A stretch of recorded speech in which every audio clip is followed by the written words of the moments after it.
جو سینسرشپ ہے اس کا خاتمہ چاہتے ہیں. ہم ہر پاکستانی کے لیے، ہر جماعت کے لیے، ہر شہری کے لیے، ہر صوبہ سے تعلق رکھنے والے کے لیے ایکول پلینگ فیلڈ چاہتے ہیں. ایکول پلینگ فیلڈ چاہے وہ الیکشن میں ہو، ایکول پلینگ فیلڈ چاہے وہ پارلیمان میں ہو، ایکول پلینگ فیلڈ چاہے وہ آپ کے چینلز پہ ہو، ہمارے عدالتیں میں ہو، ہمارا الیکشن کمیشن میں ہو.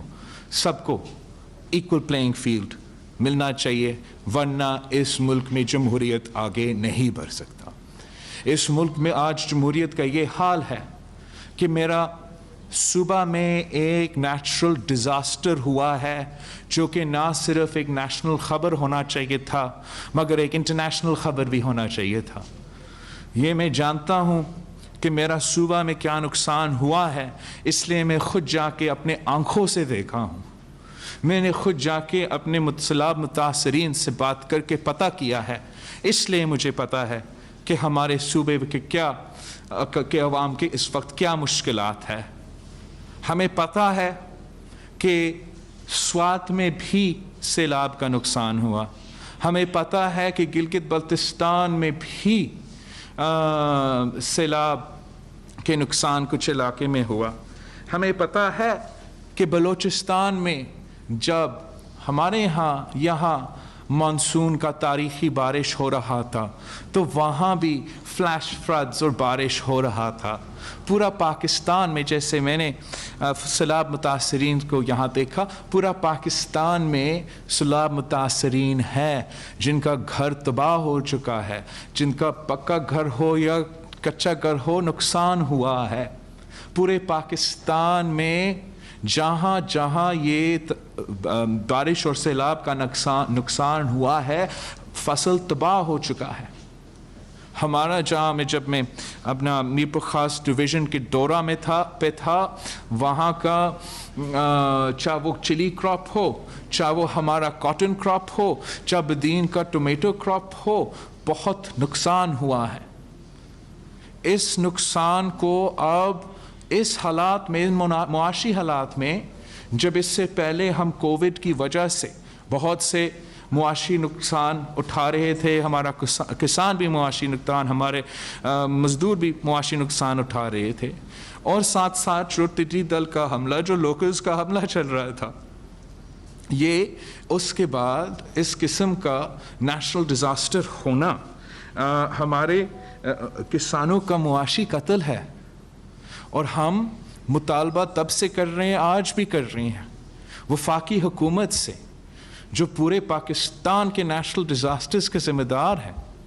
ان سے ہم مطالبہ کرتے ہیں کہ جیسے 2011 میں جب بارشوں کے بعد سیلاب آئے تھے تو ہم نے ہر متاثرین کو پاکستان کارڈ دیا تھا، ہم نے ہر متاثرین کو مدد کیا تھا. اب آپ کو متاثرین کو پاکستان کارڈ دینا پڑے گا. آپ کو ایگریکلچر ایمرجنسی بھی ساتھ ساتھ ڈکلیئر کرنا پڑے گا، اور ان کسانوں کو، ان چھوٹے زمینداروں کو، ان چھوٹے ایگریکلچر سیکٹر کو جنہوں نے اتنا نقصان اٹھایا ہے، ان کو بھی آپ کو کمپنسیٹ کرنا پڑے گا.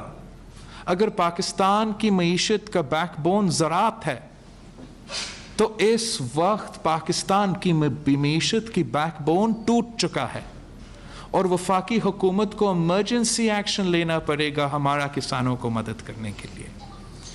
آخر جس ٹاپک کے لیے آپ سب یہاں آئے ہو، پاکستان پیپلز پارٹی کو اور باقی پارلیمانی سیاسی جماعتوں کو اب 19 کو یا 18 کو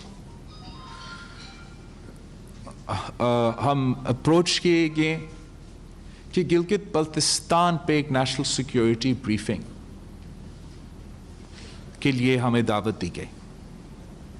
جب بھی اس ملک کا کوئی خطرہ ہوگا، کوئی نیشنل سیکیورٹی کا ایشو ہوگا، چاہے وہ دہشت گردوں کے ایشو پہ ہو، چاہے وہ بھارت کے یا ہمارا آزاد کشمیر گلگت بلتستان کے حوالے سے، فاٹا کے حوالے سے، انتہا پسندی اور دہشت گردی کے حوالے سے، جو بھی ہمارا ملک کا